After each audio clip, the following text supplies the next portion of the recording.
Privy Council dates back to the Norman monarch, long before democratic parliament existed.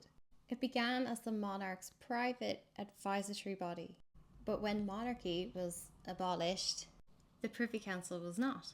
Instead, it quietly evolved into a new legal mechanism, one that has ensured continuity with monarchy-aligned governance ever since. This was the British elite's structural workaround to any sort of democratic disruption. It acts through royal prerogative powers. Prerogative powers are the residual power of the crown. They are undelegated, undefined in statute, but still legally binding. These powers include declaring war. Yes, in the British democracy, Charles or William can just declare war. They can also sign treaties, issue pardons, and create new overseas jurisdictions. The Privy Council issues these via orders in council. Those are legal instruments that bypass Parliament completely.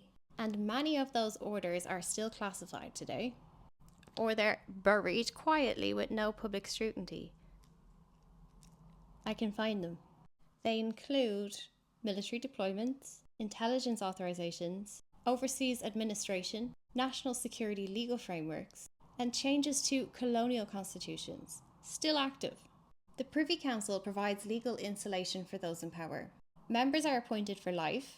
They swear an oath of loyalty and an oath of secrecy to the Crown, not to the public, not to Parliament, to the monarch. And they are bound by convention, not electoral mandate.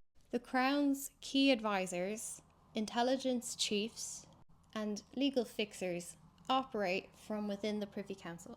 It is not ceremonial, it is not obsolete, it still approves laws in several overseas territories, it still controls the secrecy frameworks used in intelligence and military, and it still enacts legal continuity of the governance, despite who's in Parliament. This way, it's able to manage continuity across rotating governments. That makes electing people into Parliament via democratic election every 4 years about as politically relevant as voting for the next winner on Britain's Got Talent. The government can change, but the governance does not. And the Privy Council binds opposing parties into this shared state logic. It is used for elite consensus management. It gives the elite briefings on geopolitics that the public is not allowed access. Starmer, Sunak, Corbyn, Johnson, they're all members. So are bishops, heads of MI6, and judges in the highest courts. It governs the remaining empire. It issues constitutional amendments, governance laws, and judicial orders for overseas territories, including Virgin Islands, Bermuda, Cayman Islands, Gibraltar, Falklands. None of these orders are ever debated in Parliament. They are issued by ministers acting on behalf of the Privy Council.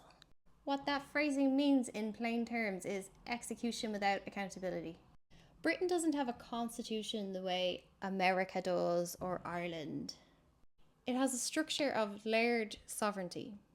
The way this is explained by the government itself is Parliament governs by legislation, the Crown governs by prerogative, and the Privy Council links them.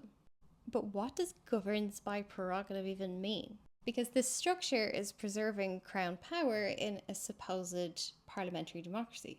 It makes the Crown seem neutral, just simply exists, don't worry about it. But governs by prerogative means powers that don't come from Parliament, they come from the Crown. So the Crown governs by powers it gave itself.